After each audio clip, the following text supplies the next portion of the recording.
येती एक खतरनाक मॉन्स्टर है जो कि हिमालय और एवरेस्ट की पहाड़ियों में रहता है। इसका प्रूफ 1951 में ली गई ये तस्वीर है। इसी साल कई माउंटेनर्स एवरेस्ट के नए रास्ते खोजने के लिए निकले थे। इस ग्रुप में एडमंड हिलेरी, जो कि टेंजिंग नोर्गे के साथ पहले इंसान थे जिसने माउंट एवरेस्ट की ऊंचाई को छुआ था। साथ ही ग्रुप में एरिक शिप्टन और डॉक्टर माइकल वार्ड ने नेपाल के मेनलुंग वेसन एरिया में ऐसे पैरों के निशान देखे थे और इसकी फ़ोटो भी खींची थी। ये वही फ़ोटो है। जब ये फ़ोटो पब्लिश हुई तो पूरी दुनिया में इस बारे में बात होने लगी। कई लोग इस पैरों के निशान के प्राणी को खोजने हिमालय आने लगे। यहाँ तक कि नेपाल गवर्नमेंट ने येती के शिकार का लाइसेंस तक देने लगी। यूएस गवर्नमेंट की तरफ से भी एक नोटिस जारी होने लगा कि अगर येती के खोज पर आप निकले हैं तो किस तरह का सामान का ध्यान रखना है। पूरी दुनिया भर के एक्सपर्ट्स येती की कहानी पर फोकस थे, लेकिन क्या वो पता लगा पाए कि येती वाकई में सच है या फिर झूठ। Shipton's picture made headlines around the globe. Nowadays they be cries of hoax. But back in the 1950s, respectable adventurers were taken at their word.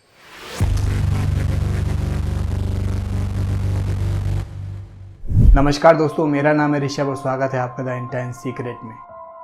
Mount Makalu इलाके में मेजर सुशांत सिंह ने बर्फ में इतने बड़े पैरों के निशान देखे तो उन्होंने अपने गाइड शेरपा से पूछा ये क्या है। तो उसका जवाब आया कि ये निशान एक जंगली आदमी के हैं जो कि बर्फीले एरिया में छुपके रहता है। जबकि एक तरफ पूरी दुनिया के एक्सपर्ट्स येती की खोज में लगे थे कि ये फेक है या रियल है, लेकिन शेरपा लोग इसे रियल मानते हैं क्योंकि येती उनके कल्चर में हमेशा से ही मौजूद रहा है। येती शब्द आया है तिब्बतन शेरपा भाषा से, जिसे यह का मतलब होता है पत्थर और ते का मतलब होता है जानवर। येती का रिकॉर्ड 12वीं सेंचुरी तक मिलेगा, यानी लगभग 850 साल पहले तक। एक तिब्बतन रिलीजन बुक मणिकुंभम के हिसाब से तिब्बत एक बहुत बड़ा तालाब हुआ करता था। जब ये सूखने लगा तो यहाँ जंगल, जानवर और नए पहाड़ निकल आए। इन पहाड़ में रहती थी शेनमो, यानी एक ऐसी प्राणी जो एक बुद्धिस्ट देवी डोलमा की अवतार थी। फिर ये एक बंदर से मिली जो कि बुद्धिस्ट देवता चेनजिंग के अवतार थे। इन दोनों ने मिलकर 6 बच्चे पैदा किए जो कि आधे इंसान थे और आधे बंदर, यानी इनके पूरे शरीर में बड़े बड़े बाल और पूंछ थी। फिर टाइम के साथ इन 6 बच्चों से अलग अलग तिब्बतन ग्रुप बने और टाइम के साथ आगे चल के ये इंसानों की तरह दिखने लगे और आज के समय में तिब्बतन लोगों का जन्म हुआ। लेकिन तिब्बत के लोगों का विश्वास है कि उनके कुछ ऐसे पूर्वज भी हैं जो कि कभी इंसान बने ही नहीं और उन्हीं को ये लोग येती कहते हैं। यहाँ के लोगों का बिलीव है ये दूसरे जानवरों की तरह नहीं है, वो आधे इंसान हैं और आधे जानवर हैं। बुद्धिस्ट मंदिर और बुद्धिस्ट किताबों में उनकी काफ़ी फ़ोटोज़ और डिटेल मिल जाएंगी।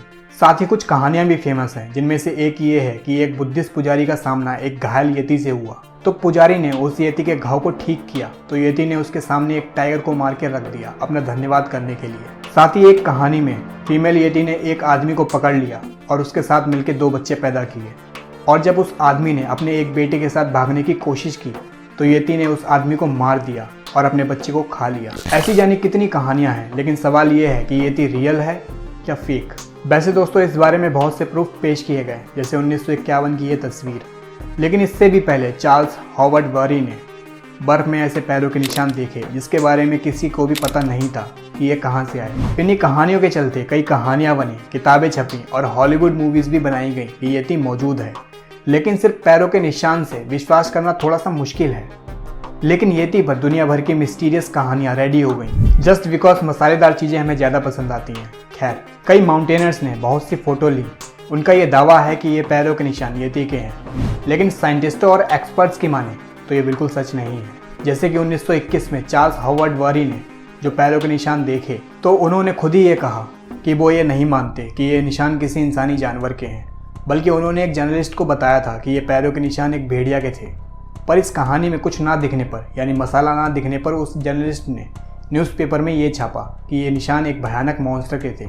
ऐसे ही 1951 की फ़ोटो पर डॉक्टर माइकल वार्ड का कहना था कि उनके हिसाब से ये पैरों के निशान एक इंसान के हैं। 1999 में उन्होंने लिखा कि ये निशान एक तिब्बतन के हैं जिसके पैर थोड़े से अबनॉर्मल थे। तो आप कहेंगे ऐसा कौन सा इंसान ऐसी ठंडी जगहों पर नंगे पैर घूमता है। तो माइकल वार्ड ये भी कहते हैं कि उनके तिब्बतन दौरे के टाइम पर उन्होंने ऐसे ट्राइब्स को देखा है जो कि नंगे पैर घूमते हैं। तो दोस्तों क्या ये पैरों के निशान किसी इंसान के हैं? साइंटिस्टों के हिसाब से बिल्कुल नहीं। 1955 में कई एक्सपर्ट्स का मानना था कि ये पैरों के निशान किसी भालू के हैं। लेजेंडरी माउंटेनर रेनहोल्ड मैसनर, जो दुनिया के पहले इंसान थे जिन्होंने दुनिया की सबसे ऊंची पहाड़ियां चढ़ी थी, उनका भी यही मानना था। साथ ही रिसर्चर डैनियल सी टेलर, जिन्होंने एक येती पर बुक भी लिखी है, वो भी यही मानते थे। नेपाल की एक मोनेस्ट्री में येती के हाथ और खोपड़ी भी रखे हुए हैं। इसके पीछे कहानी ये है कि एक बुद्धिस्ट मॉन्क सांगमा दोरजे नेपाल गए थे एक गुफा में मेडिटेशन करने। उनके साथ एक अच्छा यति भी था जो उनके लिए बाहर से खाना पानी लेके आता था। जब ये यति मर गया तो इन मॉन्क ने उसकी खोपड़ी और हाथ अपने पास रख लिया और उनके बाद ये पहुंच गया इस मॉनेस्ट्री में जो कि बनी थी 1667 में। फिर 1957 में टॉम साइक नाम के रिसर्चर यति को ढूंढने आए थे, लेकिन चोट लगने की वजह से उनकी रिसर्च आधे में ही रुक गई। तो उन्होंने अपने साथ आए हुए 2 भाई पीटर और ब्रायन को ये काम सौंप दिया। इस रिसर्च के दौरान पीटर को पता चला कि इस मॉनेस्ट्री में यति का हाथ और खोपड़ी मौजूद है। तो पीटर ने वहां जाकर यति के हाथ की उंगली चुरा ली और एक हॉलीवुड स्टार जेम्स स्टेवर्ट के साथ मिलकर इसे लंदन ले जाने का प्लान बनाते हैं, जो कि उस समय कोलकाता घूमने आए थे, जिसमें जेम्स अपनी वाइफ को इस उंगली को अंडरगारमेंट में छुपाने को कहते हैं और ऐसे ये कस्टम से बचकर लंदन पहुंच जाती है। यहाँ ऑस्मान हिल्स नाम के साइंटिस्ट को टेस्ट करने की जिम्मेदारी दी गई थी। जब टेस्ट रिपोर्ट सामने आती हैं तो पता चलता है ये उंगली किसी यति की नहीं बल्कि इंसान की है। इसके बाद डॉक्टर रॉब जॉन्स, जो कि जूलॉजिकल सोसाइटी ऑफ स्कॉटलैंड के सीनियर साइंटिस्ट हैं, उनके दोबारा टेस्ट करने पर भी ये साबित हो गया कि ये उंगली किसी इंसान की है। रही बात खोपड़ी की, तो 1960 में एडमिन हिलेरी जो माउंट एवरेस्ट पर चढ़े थे, उन्होंने कहा कि वो कुछ साइंटिस्टों के साथ मिलकर ये जानने की कोशिश करेंगे कि वो खोपड़ी किसकी है, और उन साइंटिस्टों ने भी क्लियर कर दिया कि वो खोपड़ी किसकी है। वो खोपड़ी एक खास पहाड़ी बकरे की थी जिसे सैरो कहा जाता है, जो कि सिर्फ हिमालय में ही पाया जाता था। ऑक्सफोर्ड के जेनेटिक एक्सपर्ट ब्रायन साइक्स ने 2013 में पूरी दुनिया को चैलेंज किया कि पूरी दुनिया से कोई भी यति का बाल, दांत या चमड़ी लेके आए, और उनके पास 57 तरह के अलग अलग सैंपल्स इकट्ठे हुए, जिसमें सिर्फ 36 ही उन्होंने रिसर्च के लिए सिलेक्ट किए और इन पर काफ़ी रिसर्च हुई, अलग अलग जानवर से कंपेयर भी किए गए।